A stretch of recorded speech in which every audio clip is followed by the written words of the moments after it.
Javed Sahab, anything that you would like to add to this regarding the U-turn?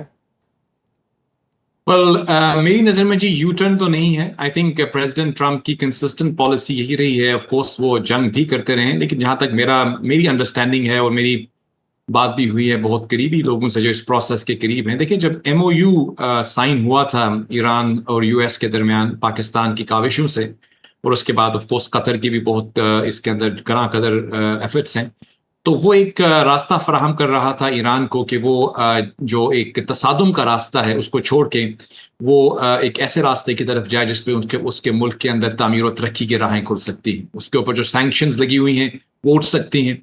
वो जो दुनिया से आलमी मंडियों से ट्रेड नहीं कर सकता वो कर सकता है. उसके असासे जो मुंजमद हैं वो गैर मुंजमद हो सकते हैं. उसके नौजवानों के लिए तामीर और तरक्की के रास्ते खुल सकते हैं. आप जानती हैं दुनिया भर में जेन जी की बात हो रही है. तो आपको क्या लगता है कि ईरान के अंदर जेन जी नहीं है? वहां पे भी हैं, और बहुत हुनरमंद, दानिशमंद, पढ़े लिखे नौजवान हैं. वो भी चाहते हैं कि उनको एम्प्लॉयमेंट मिले, अपॉर्चुनिटी मिले, एंटरप्रेन्योरशिप का वो हिस्सा बने. वो सारे लोग ये नहीं चाहते कि वो तसादुम में ही उलझे रहे जो 47 साल से उलझे हुए थे. लिहाजा मैं तो स्कूल ऑफ थॉट से बिलीव करता हूँ, ये समझते हैं कि जो MOU है ये एक राह फराहम कर रहा है ईरान को तामीर और तरक्की की और इकोनॉमिक प्रॉस्पेरिटी की. इस हवाले से अनफॉर्चुनेटली जब इस MOU को साइन करने के बाद भी कुछ हमले हुए ईरान की तरफ से, तो उसने सिचुएशन को काफ़ी कशीदा कर दिया.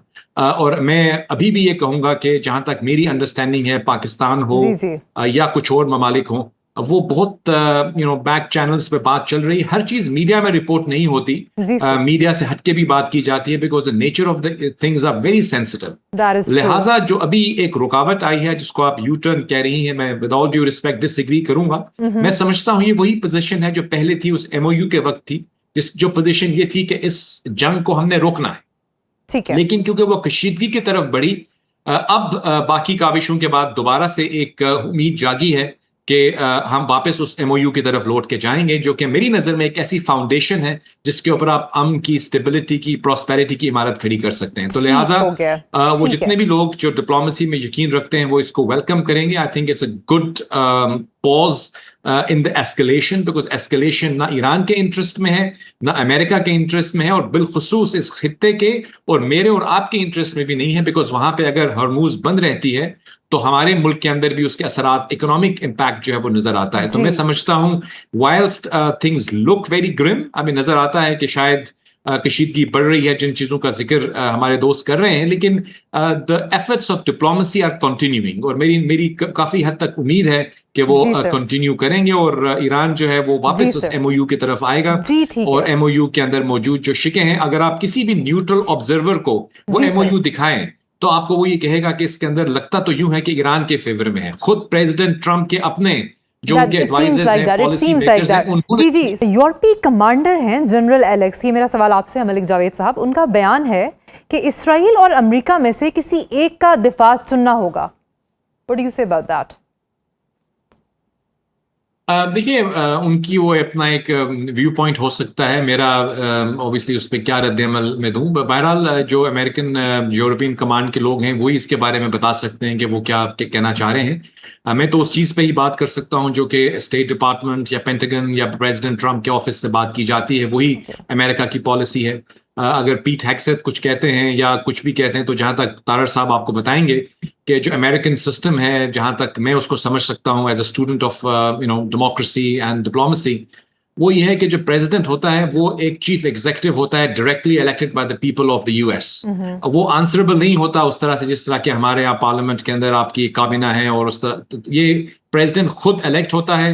वो एक तरह से सुप्रीम कमांडर होता है, अवाम उसको इलेक्ट करते हैं, फिर वो चूज करता है अपनी कैबिनेट. जो भी उसकी कैबिनेट के लोग हैं, they are there because he has appointed them. लेकिन पार्लियामानी जमहूरियत के अंदर फर्क होता है, वहां पे लोग जीत के आते हैं, फिर आपकी पार्टी होती है. It's a different system. President Trump जो कहते हैं मैं उसी को पॉलिसी समझता हूं. उनके अंदर यकीनन मुख्तलिफ राय हैं. अगर आप देखें तो रूबियो जो है, मार्को रूबियो जो है, उनका कुछ अपना स्टांस है. JD वैंस किसी हवाले से मुख्तलिफ राय रखते हैं. But that is the beauty of democracy. यानी एक गवर्नमेंट के अंदर जरूरी नहीं है कि तमाम लोग एक तरह से सोचें. जहां तक एक चीज के अंदर वाजे हमें डिफरेंस नजर आ रहा है कि अमेरिका के अंदर एक तासुर ये था कि शायद अमेरिका की पॉलिसी साजी जो है वो कंप्लीटली इजराइल के इन्फ्लुएंस में होती है. विद ऑल ड्यू रिस्पेक्ट मैं इससे डिसएग्री करता हूं। अगर आप देखें कि डेफिनेटली वो वहां मौजूद हैं, आईपैक भी है, वहां पे जो कम्युनिटी है उसका बहुत इन्फ्लुएंस है उनकी कांग्रेस में, हाउस ऑफ रिप्रेजेंटेटिव्स में, खुद प्रेसिडेंट जो है उनके दाएं बाएं लोग हैं इस तरह के जो कि जिनके बारे में एक तासुर है कि वो प्रो इजरायली हैं, लेकिन प्रो इजरायली और प्रो जायनिज्म के अंदर भी फर्क है। और दूसरी बात ये है कि हम देखते हैं कि अगर आप जेडी वैंस की स्टेटमेंट देखें, जिस अंदाज में उन्होंने इजराइल को जो है वो सर आप तो डिसएग्री कर रहे हैं इस बात से। सर आईआरजीसी की बात, आईआरजीसी ने कहा था कि ये अगर जो हमलों में पॉज आया है ये अमेरिका की पसपा होने की निशानी है और किसी भी जारियत की सूरत में दे हैव थ्रेटेंड कि अमरीकी हाकमाना निज़ाम और ग्लोबल ऑर्डर को तबाह कर दिया जाएगा। ये खाली धमकियां हैं और डू यू सी इट मटेरियलाइजिंग? धमकी हो सकती है, यहाँ से बैठ के वो अमेरिकन निज़ाम को कैसे तबाह करेंगे? मेरी तो इतना मिसाइल लगाएंगे अमेरिका के ऊपर, आई डोंट नो। मुझे लग रहा है कि ये एक तरह से शायद रेट्रिक है या एक ब्रवाडो है जो गालिबन अपने डोमेस्टिक ऑडियंस को वो एड्रेस कर रहे हैं, क्योंकि अगर आप प्रैक्टिकली सोचें तो ईरान ने तो अभी तक ना कोई यूएस पे हमला हुआ है ना वो कर सकेंगे, इतना लंबा सफ़र है यहाँ से वहाँ पे कैसे करेंगे? तो it doesn't make sense to me किस तरह से वो डिमोलिश कर देंगे। बहरहाल जहाँ तक ताल्लुक है आईआरजीसी का, तो आईआरजीसी आपको पता है कि एक ऐसी यूनिक आर्मी है जो कि उस वक्त तश्कील दी गई थी जब ईरान में जो है वो इनकलाब आया था। तो उस इनकलाब की जो खदोखाल हैं उसको वो उसके तहफ़्फ़ुज़ के लिए बनाई गई थी। दुनिया में जो आर्मीज होती हैं यूजुअली वो टेरिटोरियल इंटेग्रिटी के लिए बनाई जाती हैं, अपने आप के दिफा के लिए, लेकिन ये जो आर्मी है यूनिक है जो कि एक रेवोल्यूशन के दिफा के लिए बनाई गई। इसकी एक फिलोसॉफिकल बैकग्राउंड है और वो ये समझते हैं कि जो रेवोल्यूशन ईरान के अंदर आया था वो रेवोल्यूशन को उन्होंने प्रोटेक्ट भी करना है और उसको एक्सपैंड भी करना है। यानी मुख्तलिफ खित्तों में दुनिया के आप देखते हैं कि उनके टेंटिकल्स आपको नजर आते हैं। आप देखते हैं कि हुथीज जो हैं वो सऊदी अरेबिया पे जब हमला आवर होते हैं तो उनके ताने बाने भी आईआरजीसी से मिल जाते हैं। फिर हमास हो, हिजबुल्लाह, आई थिंक 15 या 20 इस किस्म की नॉन स्टेट एक्टर्स हैं जो मुख्तलिफ ममालिक में ऑपरेट कर रहे हैं। बरतानिया के अंदर अभी रिसेंटली आईआरजीसी को उन्होंने जो है वो प्रोहिबिट किया है। तो लिहाजा इससे ये भी पता चलता है कि दुनिया के बहुत सारे ममालिक में उनकी प्रेजेंस है और वो उसी एजेंडा पे कारबंद है, यानी कि वो अपने रेवोल्यूशन को प्रोटेक्ट करना और उसको एक्सपैंड करना। लिहाजा जब एमओयू साइन किया गया, आपको याद होगा, तो वहां पे जिस शख्सियत ने ईरान के बिहाफ पे साइन किया था वो उनके प्रेसिडेंट थे। अब जो political face of the government है, जो civilian face of the government है, वो आपके सामने नजर आता है। वहां पे उनके फॉरेन मिनिस्टर हैं, वो तमाम लोग हैं, लेकिन आईआरजीसी का एक अपना नुक्ता नजर है। कभी कभी वो उस पॉलिटिकल जो गवर्नमेंट है गालिबन उसकी रिस्क भी एक्सेप्ट नहीं करते होते। I respect your ideology.